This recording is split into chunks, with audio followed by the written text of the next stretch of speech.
Katangahan ng maniwala na hindi sinasadya ang pagchi-cheat ng isang tao, ng taong mahal mo. Tandaan ninyo, minsan rason na lang yan na hindi ko sinasadya. No. Alam na alam nila sa panahon na wala pang kahit na ano, nag-iisip pa lang sila. Alam na nila na pwede kanilang masaktan. Pero ginawa pa rin nila. Cheating and priority, alam na alam nyo ng sagot. Because if mag-cheat yung tao, tandaan ninyo, hindi kayo ang priority. At kung mahal kayo ng taong yan, hindi yan basta-basta mag-cheat. Bakit? Ang cheating hindi nag-uumpisa doon sa nahuli mo sila. Ang cheating hindi nag-uumpisa nung nakita mo sila sa kama. Ang cheating hindi nag-uumpisa nung nakita mong nag-I love youhan sila sa cellphone nila.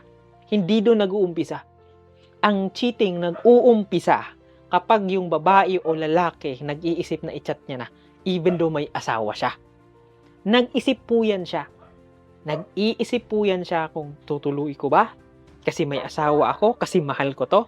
At kung mahal ka niya, ang isasagot no, wag, masisira yung pamilya ko. Masisira yung relationship ko. But that time na pinili niyang ipagpatuloy yung kalokohang ginagawa niya, hindi kanya priority. Hindi kanya mahal.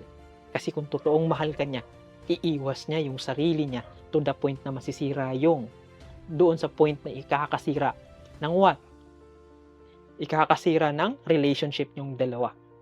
Ulitin ko, kapag nag-cheat ang isang tao, hindi ka priority ng taong yan. Maybe priority mo siya. Maybe sabi niya, ikaw yung priority ko na ulit, hindi ko sinasadya. Ano siya, tanga? Tandaan ninyo, minsan rason na lang yan na hindi ko sinasadya. No. Alam na alam nila sa panahon na wala pang kahit na ano, nag-iisip pa lang sila. Alam na nila na pwede kanilang masaktan. Pero ginawa pa rin nila. It is because hindi ganun katibay, hindi ka ganun kamahal ng taong mahal mo, kaya nag-cheat siya. Huwag kayong maniwala na hindi nila sinasadya. Katangahan ng maniwala na hindi sinasadya ang pag-cheat ng isang tao, ng taong mahal mo. Kasi ulitin ko, nag-decide sila sa panahon na wag gawin. Yung wala pang nangyayari. Yung tipo bang nag-uumpisa pa lang na umugat yung problema, pero mas pinili nila na ano? Mag-cheat sa'yo, lokohin ka. At sasabihin nila sa'yo, ikaw yung mahal ko, hindi ko sinasadya. No. Sinasadya nila. Sinadya nila yan. Kaya nga katangahan na lang ang maniwala na hindi sinasadya.